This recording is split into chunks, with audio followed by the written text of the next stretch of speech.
Сауд Арабиясында үйлерді қайтып соғады деген мәселеде бірінші іргетасын қайтып қалайды.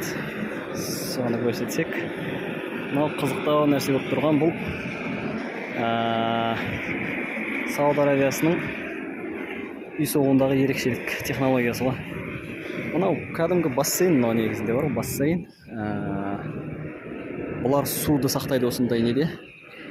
Мына орын кейін фундаменттің арасында қалып кетеді. Бассейн болып қалады. Міне біреу, ар жағында тағы біреу бар. Ол екіншісі. Үлкен су қоймасы ретінде де, су сақтайтын орын су қойма дегенде, кішігірім су қойма да, бұл енді бір үйге арналған. Қанша литр кететінін мен білмеймін енді, бірақ бір үйге, бір үлкен үйге бір айға жететіндей су болады бұлар. Орташа есеппен.